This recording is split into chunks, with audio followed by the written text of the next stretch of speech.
বলুন কোথাওকার নয়। কেন আপনি ডাক্তার বলে পরিচয় দিচ্ছেন? আমি ডাক্তার ব্যবসা। কোথাকার আপনি বলতে হবে তো, কোথাকার আপনি বলুন, কোন ডিপার্টমেন্ট? কান্নি তোমার হচ্ছে আমি তো এ জেনএম পিজি, তোমার আপনার হচ্ছে ওটা কি বলে কলকাতা এনআরআই, কোথাকার আপনি? আর যে কল কোথাকার আপনি বলুন? কোথাওকার নয়। আমি তা আপনি ডাক্তার বলে কেন পরিচয় দিচ্ছেন আমি বলুন? ডাক্তারি পাস করেছি। পাস করেছে আপনার সার্টিফিকেট দেখান। সার্টিফিকেট নিয়ে এসে দেখা। কেন না সার্টিফিকেট, আপনি ডাক্তার পাস করে সার্টিফিকেট নিয়ে দেখাবেন? এই যে ম্যাডাম ডাক্তার, এই ম্যাডাম আমাদের ডাক্তার, আপনি কোথাকার বলুন? ম্যাডাম ডক্টর নয়, ডাক্তার নয়। তাহলে আপনি কোথায় কি বলুন? ডক্টর বলিস না। আপনি কি আপনি বলুন কোথাকার আপনি বলুন? নতুন জয়েনিং, এখনো কনফার্মেশন হয়নি। কে কার ইসে ধরে আপনি বলুন? আচ্ছা, এক মিনিট। আপনি বলুন বলুন না বলুন। আমি কিছু বলতে- আমার ক্যামেরা চলছে, আপনি বলুন। ক্যামেরার সামনে বলতে হবে, আপনি প্রমাণ দেখাতে হবে। কেন? কেন কেন দিদি উত্তর দিয়ে আপনি ম্যাডাম বলুন। না, আমি কেন এটা মানে এটা আপনি কেন? আপনি কোথাকার বলুন? আমি বুঝতে পারছি না আপনারা কেন। না আমি বুঝতে পারছি না, আপনি বলুন। আমাদের ওয়ার্ড মাস্টার আমার সামনে দাঁড়িয়ে আছে, বলুন ওয়ার্ড মাস্টার। শোনালাম আপনাদেরকে এনএম হাসপাতালের ভুয়ো ডাক্তারের কথা। আসবো বিস্তারিত খবরে।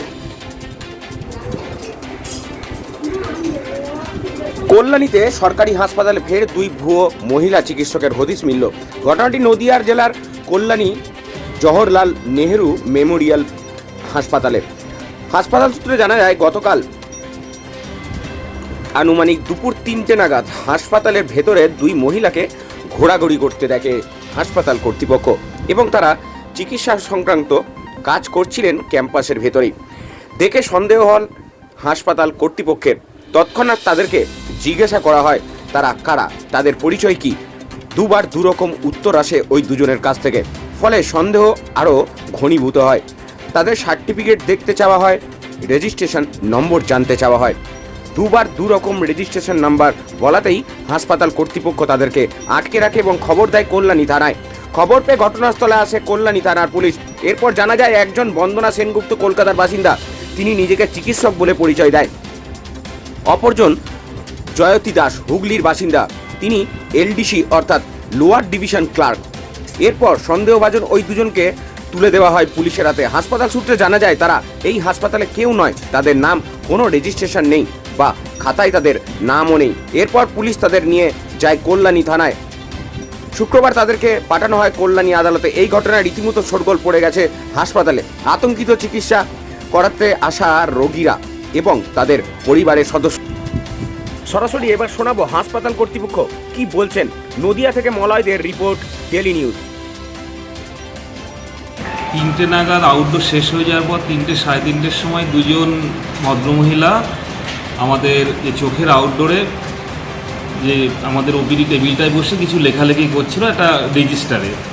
তখন আমাদের যে জিডিএ স্টাফ তিনি দেখেন, তিনি দেখে প্রশ্ন করেন। তখন উনি নিজেকে ডাক্তার বলে একজন পরিচয় দেয় এবং নাম বলে কি বন্দনা দাস, আর আরেকজন লোয়ার ডিভিশন ক্লার্ক বলে নিজেদের পরিচয় দেয় জেএনএম আমাদের হসপিটালের।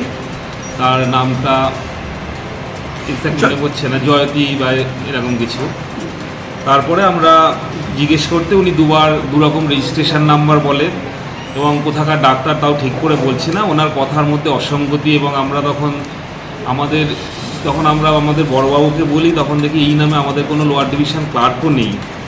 তখন আমরা পুলিশকে ফোন করি, পুলিশ এসে ওনাদেরকে নিয়ে যায়। কি মনে হচ্ছে স্যার, এরকম কি ভুয়ো চিকিৎসক হাসপাতাল আরও ঘোরাফেরা করছে বলে মনে হচ্ছে? বিভিন্ন সময় অভিযোগ পাই। সেটা হতেও পারে, এখন তো বলতে পারবো না। একটা আমাদের চোখে ধরা পড়লো, কেউ যদি আমাদের খবর দেয় আমরা অবশ্যই সেই মতো ব্যবস্থা নিতে পারবো।